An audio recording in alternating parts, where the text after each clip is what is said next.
Hi hello friends, welcome to Mouni cine updates. So மற்றும் ஒரு பிரபல நடிகைக்கு வந்து பார்த்திங்கன்னா என்கேஜ்மெண்ட் முடிஞ்சிருக்கு. யார் அவங்க அப்படின்னு பார்த்தீங்கன்னா, ஸோ தெகிடி மூலயமா நம்ம எல்லாருக்குமே ரொம்ப மிகப்பெரிய பரிச்சயமான ஒரு ஃபேமஸான ஆக்ட்ரஸ் தான். நிறைய ப்ராஜெக்ட் பண்ணியிருந்தாலும் அவங்களுக்கு தெகிடி மூவி ரொம்பவே வந்து நல்ல ஹிட் கொடுத்ததுதான் சொல்லணும். So actress Janani Iyer. So இவங்க தான் வந்து பார்த்திங்கன்னா அனௌன்ஸ்மெண்ட் கொடுத்துருக்காங்க, அவங்களுக்கு என்கேஜ்மெண்ட் ஆகிடுச்சு அப்படின்னு சொல்லிட்டு. ஸோ தெகிடி மூவியில் நம்ம எல்லாருக்கும் ரொம்ப பிடிச்ச ஒரு ஃபேவரட்டான சாங்குமே இருக்குது, விண்மீன் அந்த சாங் இருக்கு இல்லையா.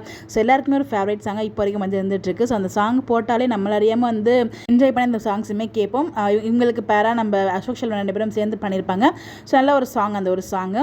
ஸோ இவங்க வந்து பார்த்தீங்கன்னா ரோஷன் ஷியாம் அவங்களோட தான் என்கேஜ்மெண்ட் வந்து நடந்திருக்கு. ஸோ இவங்களோட என்கேஜ்மெண்ட் டெக்கரேஷன்ஸ் ரொம்ப ரொம்ப சூப்பராக இருக்குது. அவங்களோட காஸ்டியூமே ரொம்பவே சூப்பராக எலகெண்ட்டாக ரொம்ப அழகாக இருக்குது. 2 பேருக்குமே வந்து ரொம்ப ரொம்ப சூப்பராக இருக்குது. அந்த பிங்க் கலரில் ரொம்ப ரொம்ப அழகாக இருக்காங்க நம்ம Janani Iyer. So made for each other கப்பல் அப்படி தான் வந்து அவங்கள பார்க்கும்போது இருக்குது. ஸோ நம்ம ரோஷன் ஷியாம் வந்து பார்த்திங்கன்னா அவங்க இண்டஸ்ட்ரியிலலாம் இல்லை, அவங்க ஒரு பைலட். அவங்களோட இன்ஸ்டாகிராம் ஐடியை பார்க்கும்போது அவங்க பைலட் அப்படின்னு நமக்கு தெரிய வந்தது. ஒரு காஸ்டியூமில் 2 பேருமே சூப்பராக இருக்காங்களே. ஸோ இந்த அழகான ஜோடிக்கு நம்மளுடைய MCU சார்பாக மனமார்ந்த வாழ்த்துக்கள் சொல்லலாம். உங்களுக்கு யாரெல்லாம் விஷ் பண்ணணும்னு நினைக்கிறீங்களோ மறக்காம கமெண்ட்டில் விஷ் பண்ணுங்கள். இந்த மாதிரி எப்படி தெரிஞ்சுக்க நம்மளோட சேனலை ஃபாலோ பண்ணிக்கோங்க. Bye bye.